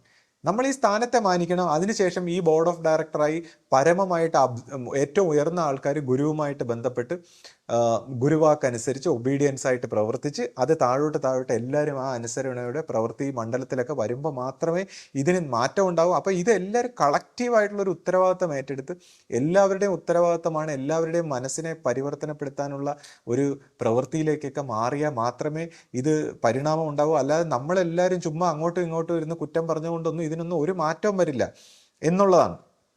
ഈ പ്രൊഫഷണൽ ആയിട്ടുള്ള അപ്രോച്ചിനെ കുറിച്ചുള്ള ക്ലാസ്സുകൾ ഈ മോഡേൺ ആയിട്ടുള്ള കാലഘട്ടത്തിൽ ഈ സ്ഥാപനങ്ങളെല്ലാം നല്ല രീതിയിൽ നടക്കണമെങ്കിൽ ആ പ്രൊഫഷണലായിട്ട് ഈ ഹൈറാർക്കിയെ മാനിച്ചുകൊണ്ട് എങ്ങനെ പ്രവർത്തിക്കണമെന്നൊക്കെയുള്ള ക്ലാസ്സുകളൊക്കെ നമ്മൾ ഓരോരുത്തരും ഇപ്പോൾ പുതിയ യൂട്യൂബുകളിലും മറ്റുമൊക്കെ നമുക്ക് അവൈലബിൾ ആണ്. അതൊക്കെ കണ്ട് നമ്മൾ പഠിക്കേണ്ടിയിരിക്കുന്നു. പിന്നെ ഏറ്റവും മുകളിലുള്ള ഒരു ഗുരുവാക്കനുസരിച്ച് പ്രവർത്തിക്കാനും അത് പ്രാവർത്തികമാക്കാനും അത് മറ്റുള്ളവരെ മുമ്പിൽ തെളിയിച്ചു കൊടുക്കാനുമുള്ള ബാധ്യതയുണ്ട്. ഇപ്പോൾ ഒരു ഗുരുവിൻ്റെ ഒരു റിയൽ ആയിട്ടുള്ള ഗുരുവിൻ്റെ അടുത്തൊക്കെ നിന്ന് പ്രവർത്തിക്കുന്ന വളരെ ബുദ്ധിമുട്ടാണ്. കാര്യം അതൊരു പരീക്ഷണമാണ്, കാര്യം വലിയൊരു ടാസ്ക്കാണ്. അപ്പോൾ പലരും ഏറ്റവും മുകളിലുള്ളവർക്ക് പോലും ഈ ചിലപ്പോൾ അത് വളരെ ലോജിക്കലായിട്ട് തോന്നില്ല, അല്ലെങ്കിൽ ഗുരുവിൻ്റെ പ്രവർത്തനങ്ങൾ ദീർഘവീക്ഷണത്തിൽ സത്യമായിട്ട് തിരിച്ചറിയാൻ പറ്റും. അപ്പോൾ ഇത് ഗുരുക്കന്മാരോടൊപ്പം നിൽക്കുന്ന ഏറ്റവും ടോപ്പായുള്ളവർക്ക് തന്നെ ഇത് വളരെ ബുദ്ധിമുട്ടാണ് റിയൽ ആയിട്ടുള്ള ഒരു ഗുരുവിനോട് നിൽക്കാൻ. കാര്യം അത് ഫുള്ളി അവേക്കൻഡ് ആവാൻ പ്രവർത്തിക്കുന്ന, മനസ്സിൽ നിന്ന് മോചിപ്പിക്കാനായിട്ട് പ്രവർത്തിക്കുന്ന ഒരു ഗുരുവിൻ്റെ ആ ഒരു ഇൻ്റലിജൻസിനോട് കോപ്പി ചെയ്ത് പോകാൻ സാധാരണക്കാർക്ക് വളരെ ബുദ്ധിമുട്ടായിരിക്കും. അപ്പം ഉയർന്ന സ്ഥാനത്തിലുള്ളവർ മിക്കവാറും ഈ വാക്കിനെ അവഗണിച്ച് അല്ലെങ്കിൽ സ്വന്തം ബുദ്ധിയിൽ പ്രവർത്തിക്കാനുള്ള സാധ്യത വളരെ കൂടുതലാണ്. ഞാൻ ആരെയും കുറ്റപ്പെടുത്തുന്നതല്ല, അവരത് വളരെ ശ്രദ്ധിച്ചോളണം. ആ ഗുരുവാക്കനുസരിച്ച് പ്രവർത്തിച്ച് മുന്നേറാനുള്ള ഒരു പരിശ്രമം, അത് മറ്റുള്ളവരെ തെളിയിച്ചു തരാനും മറ്റുള്ളവരുടെ മുമ്പ് അത് പ്രൂവ് ചെയ്യാനും, അങ്ങനെ ഈ പടിപടിയായിട്ട് താഴോട്ടുള്ള ഒരു പ്രവർത്തനത്തെക്കുറിച്ച് നമ്മൾ വളരെയധികം ശ്രദ്ധിച്ചോളണം. പിന്നെ ഞാൻ നേരത്തെ പറഞ്ഞതുപോലെ ഇപ്പോൾ ഈ ഓരോ സന്യാസിമാരെയും വ്യക്തികളെക്കുറിച്ചും ഒക്കെ പറയുമ്പോൾ എല്ലാവരും നമുക്ക് എല്ലാവരുടെയും കുറവുകൾ നമ്മുടെ ഓരോരുത്തരും ഇപ്പോൾ ഇത്ര വർഷങ്ങൾ കൊണ്ട് ഇത്ര വർഷങ്ങളിലേക്കൊക്കെ പരിണമിക്കുമ്പോൾ ഓരോരുത്തരും അവരുടെ ജീവിതം കൊണ്ട് അനുഭവം കൊണ്ട് പഠിച്ചുകൊണ്ടിരിക്കുകയാണ്. പിന്നെ ഈ തെറ്റ് ചെയ്യുമ്പോൾ എല്ലാവരും പറയുന്നു ഇങ്ങനെ പല രീതിയിലുള്ള തെറ്റുകളും കുറ്റങ്ങളും ഒക്കെ ആരംഭിക്കുന്നു. പക്ഷേ ഈ തെറ്റ് ചെയ്യുമ്പോൾ പലനാൾ തെറ്റ് ചെയ്യുമ്പോൾ ഈ പ്രകൃതിക്ക് ഒരു നിയമമുണ്ടെന്നുള്ള കാര്യം നമ്മൾ മറന്നു പോകുന്നു. എസ്പെഷ്യലി ഗുരു നമ്മളോട് പറഞ്ഞിട്ടുണ്ട്, ഈ സ്ഥലത്ത് നിന്ന് ചെയ്യുമ്പോൾ അത് പലനാൾ തെറ്റ് ചെയ്താൽ ഒരു നാൾ അയാൾ വീഴേണ്ടി വരും. അപ്പം അത് ആരായാലും ഇവിടെ തെറ്റ് ചെയ്യാൻ പറ്റില്ല. ഈ സ്ഥാപനത്തിൽ നിന്നുകൊണ്ട് അങ്ങനെ തെറ്റ് ചെയ്തുകൊണ്ട് ഒരു സ്ഥാനത്തിരിക്കാൻ കഴിയില്ല എന്നുള്ള ഒരു വ്യക്തമായ അറിവും ഉണ്ടായിരിക്കണം. അല്ലെങ്കിൽ ഈ പ്രകൃതി എന്ന് പറയുന്ന ഇൻ്റലിജൻസ് ചുമ്മാ ഒരു കണ്ണുപൊട്ടം കളിക്കാനുള്ള സ്ഥലമല്ല. മനുഷ്യൻ്റെ ഈ ഇത്രയും ലോജിക്കലായിട്ട് ചിന്തിക്കുന്ന മനുഷ്യൻ്റെ ഒരു കോസായിട്ടുള്ള ഒരു വശമാണ് ഈ പ്രകൃതിയെങ്കിൽ അതിൻ്റെ ഇൻ്റലിജൻസ് മനുഷ്യന് ചിന്തിക്കാൻ പോലും പറ്റാത്ത ഒരു ഇൻ്റലിജൻസാണ്. അതിൻ്റെ പ്രവൃത്തിയെ നമ്മൾ മാനിക്കാൻ പഠിക്കുക. ഈ വെറും ഒരു സാധാരണ മനുഷ്യൻ്റെ ഈ കൊച്ചു തലയിൽ ഉദിക്കുന്ന ഈ സംശയങ്ങളൊക്കെ ഇങ്ങനെ വാരി എറിഞ്ഞ് ഒരു കോമാളിയായി തീരാതെ ഈ പ്രകൃതിയുടെ ഇൻ്റലിജൻസ്, ആധ്യാത്മികതയുടെ ഒരു ഇൻ്റലിജൻസ്, ദൈവികമായ ഇൻ്റലിജൻസ്, ഇതിനെക്കുറിച്ചൊക്കെ കൂടുതൽ തൻ്റെ തലയുടെ പുറത്തോട്ട് വികസിച്ച് അത് പഠിക്കാനും മനസ്സിലാക്കാനും ഒക്കെ നമുക്കെല്ലാവർക്കും കഴിയട്ടെ. അപ്പോൾ ഏതായാലും ഞാൻ കുറച്ച് നാൾ വീഡിയോ ഒരു ഗ്യാപ്പ് എടുക്കാമെന്നാണ് വിചാരിച്ചത്. ഇപ്പോൾ ഇതെല്ലാം ഇങ്ങനെ പറഞ്ഞ് ബോധിപ്പിക്കാനുള്ളൊരു വിഷമം ഇങ്ങനെ ആയതുകൊണ്ട് ഇപ്പോൾ പലരും തെറ്റിദ്ധരിക്കും ഞാൻ എന്തോ ന്യായീകരണം നടത്തുന്നു, അല്ലെങ്കിൽ ഞാനിത് കണ്ണടച്ചിരുട്ടാക്കുന്നു, അല്ലെങ്കിൽ ഞാൻ ഈ പ്രശ്നങ്ങളൊന്നും കാണുന്നില്ല, അല്ലെങ്കിൽ ഞാൻ എന്തോ ദുരുദ്ദേശത്തിൽ സംസാരിക്കുന്നു എന്നൊക്കെയുള്ള ഒരു തെറ്റിദ്ധാരണ വരുന്നതുകൊണ്ട് ഞാൻ കുറച്ച് നാൾ അത് സംസാരിച്ച് ഫലിപ്പിക്കാനുള്ളൊരു വിഷമം കാരണം ഞാനിങ്ങനെ ഒരു ഗ്യാപ്പ് എടുക്കാമെന്ന് ചിന്തിച്ചു. പിന്നെ ഇപ്പോൾ എന്നെക്കുറിച്ചും ആശയെക്കുറിച്ചും ഒക്കെ ആ പടമൊക്കെ കാണിച്ച് വിശദീകരിച്ചപ്പോഴും അത് കണ്ടപ്പോഴും ഞാൻ വിചാരിച്ചു ഇതിന് ഞാൻ തൽക്കാലം മറുപടി ഒന്നും പറയുന്നില്ല എന്നാണ് ഞാൻ തീരുമാനിച്ചത്. പക്ഷേ കഴിഞ്ഞ ദിവസം ആശ ഇങ്ങനെ ഒരു സ്വപ്നം കണ്ടു. അപ്പോൾ ആ സ്വപ്നങ്ങളെല്ലാം സിംബോളിക്കാണ്, നമ്മളത് ലിറ്ററലി എടുക്കുന്നില്ല. പക്ഷെ ആ സ്വപ്നത്തിൽ ഗുരു തന്നെ ഒരു ലാപ്ടോപ്പ് എല്ലാം വെച്ച് നമ്മുടെ വീഡിയോസ് എല്ലാം കണ്ടിട്ട് നമ്മളോട് പറയുന്നു, ഇതിനൊക്കെ ഒരു മറുപടി പറയൂ എന്നുള്ള രീതിയിൽ ഗുരു ആശയോട് സംസാരിച്ചു. അപ്പോൾ അത് ഒരു സിംബോളിക്കാണ്. അത് ഒരു പക്ഷേ ആശയുടെ ആത്മബോധത്തിൻ്റെ ഒരു ഒരു സംസാരിച്ചതായിരിക്കാം. എന്തായാലും ഞാൻ ഉണർന്ന് കട്ടിലിൽ ഇരുന്നാണ് അത് കണ്ടിട്ട് പെട്ടെന്ന് ഇതെന്താ ഇപ്പൊ ഞാൻ കണ്ടതെന്ന് വിചാരിച്ചു. ശരി. അപ്പോൾ എന്തായാലും നമ്മളതൊരു നിമിത്തമായിട്ട് എടുക്കുന്നു. പിന്നെ അപ്പോൾ ഞാൻ വിചാരിച്ചു എന്തായാലും സംസാരിക്കാം, കാര്യം ഇങ്ങനെ ഒരു അനുഭവം വന്നിരിക്കുകയല്ലേ. അപ്പോൾ അതുകൊണ്ടാണ് ഞാൻ പിന്നെ ഇതിനൊരു മറുപടി പറയാമെന്ന് വെച്ചത്. പക്ഷേ ഈ മറുപടിക്ക് പകരമായിട്ട് ഇനി അദ്ദേഹം പുതിയ മറുപടി ഒന്നും സംസാരിച്ചത് കൊണ്ട്, ഈ കോടതിയിലെ വാദപ്രതിവാദം പോലെ പറഞ്ഞതുകൊണ്ട് ഒരു കാര്യമില്ല. ഇത് ഈ സ്നേഹത്തിൻ്റെ, സത്യത്തിൻ്റെ, ധർമ്മത്തിൻ്റെ വശത്തു നിന്ന് ഇങ്ങനെ തന്നെയാണ്. സാക്രിഫൈസും ക്ഷമയും സഹിഷ്ണുതയും ഇതെല്ലാം തന്നെയാണ് ആത്മീയതയുടെ വഴി. പിന്നെ ഏറ്റവും ഔന്നത്യമായ സത്യത്രാണിനെ പോലുള്ള വശങ്ങളൊന്നും നമ്മളാരും സംസാരിക്കേണ്ട കാര്യമില്ല. അതൊന്നും നമ്മുടെ കയ്യിൽ നിൽക്കുന്ന കാര്യങ്ങളുമല്ല. സാധാരണക്കാരൻ്റെ കാര്യം സാധാരണക്കാരൻ അവനവൻ്റെ കാര്യങ്ങൾ നോക്കാനാണ് ഗുരു ഏൽപ്പിച്ചത്. ആരുടെടുത്തും സത്യത്രാണിൻ്റെ കാര്യം തിരുത്താനൊന്നും ആരും പറഞ്ഞിട്ടില്ല. അപ്പോൾ അതുകൊണ്ട് നമ്മൾ നമ്മുടെ കാര്യം നോക്കി നമ്മളെ ഒന്ന് തിരുത്തുന്നതിനെ കുറിച്ച്, നമ്മുടെ വ്യക്തിത്വത്തെക്കുറിച്ച് അല്ലെങ്കിൽ നമ്മുടെ സ്വഭാവത്തെക്കുറിച്ച്, ചിന്തകളെക്കുറിച്ച്, ഇപ്പോൾ നമ്മൾ തന്നെ ഇപ്പോൾ ഓരോ വീഡിയോ, ഇപ്പോൾ എൻ്റെ വീഡിയോ ഞാൻ എടുത്ത് പരിശോധിക്കുമ്പോൾ അതുപോലെ അദ്ദേഹത്തിൻ്റെ വീഡിയോകൾ എടുത്ത് പരിശോധിക്കാം. അദ്ദേഹം എങ്ങനെ ആ രീതിയിലാണോ ഗുരുവിൻ്റെ ആശയം പ്രചരിപ്പിക്കേണ്ടതെന്ന് അദ്ദേഹം ഒന്ന് പരിശോധിക്കണം. കാര്യം ഇവിടെ മറ്റുള്ളവർ തെറ്റാണെന്ന് പറയുമ്പോൾ താൻ പ്രവർത്തിക്കുന്ന ആ രീതിയിലാണോ ഇത്രയും മഹനീയമായ ഒരാശയം പ്രചരിപ്പിക്കേണ്ടത്? ഇപ്പോൾ ജീസസിൻ്റെ ഒരു വാക്കുണ്ട്, അതായത് അദ്ദേഹത്തെ ഇങ്ങനെ കുരിശിൽ തറയ്ക്കുമ്പോഴും അദ്ദേഹം പറയുന്നു, പിന്നെ പിതാവേ ഇവരെന്താണ് ചെയ്യുന്നതെന്നുള്ള അത് അവർക്കറിയില്ല, അവരോട് ക്ഷമിക്കണേ, അവർക്ക് അറിവില്ലാത്തവരാണ്, അവരോട് ക്ഷമിക്കണമേ എന്ന് പ്രാർത്ഥിച്ച ആ പ്രാർത്ഥനയുടെ ഒരു കാഴ്ചപ്പാട്, ആ സഹിഷ്ണുതയുടെ, സ്നേഹത്തിൻ്റെ ഒരു കാഴ്ചപ്പാട്, അത് കാരണമാണ് ആ മതം ഇന്ന് ലോകത്തിലെ ഏറ്റവും വലിയ എല്ലാവരും അംഗീകരിക്കുന്ന ഒരു മതമായി മാറി. അദ്ദേഹത്തിൻ്റെ ആ ഒരു സഹിഷ്ണുത. അപ്പോൾ ആ സഹിഷ്ണുതയുടെ, സ്നേഹത്തിൻ്റെ, ശാന്തിയുടെ ആ വൈബ്രേഷനിലേക്ക് ഉയർന്ന് ആ വലിയ ഒരു കാഴ്ചപ്പാടിൽ നിന്നുകൊണ്ട് വേണം ഇതുപോലുള്ള ആശയങ്ങളെക്കുറിച്ച് നമ്മൾ സംസാരിക്കാൻ. അല്ലാതെ പരസ്പര വൈരാഗ്യവും ദേഷ്യവും സ്വാർത്ഥമോഹങ്ങളും മറ്റ് ലക്ഷ്യങ്ങളും വെച്ചുകൊണ്ട് നമ്മളിതിനെ സംസാരിക്കാൻ പാടില്ല. നമ്മൾ ആ കാഴ്ചപ്പാടിൽ കാണുന്നതെല്ലാം മഞ്ഞ കണ്ണുകൊണ്ട് നോക്കിയാൽ പിന്നെ നമുക്ക് മഞ്ഞയായിട്ടേ തോന്നൂ. അപ്പോൾ നമുക്കെല്ലാവർക്കും ആ ഒരു പുതിയ സത്യത്തിൻ്റെ, വെളിച്ചത്തിൻ്റെ, പ്രകാശത്തിൻ്റെ ഒരു കാഴ്ചപ്പാടിലേക്ക് പരിണമിക്കാനുള്ള ഒരു അവസരം ഉണ്ടാകട്ടെ എന്ന് ഗുരുവിനോട് പ്രാർത്ഥിച്ചുകൊണ്ട് സദ്ഗുരുവേ ശരണം.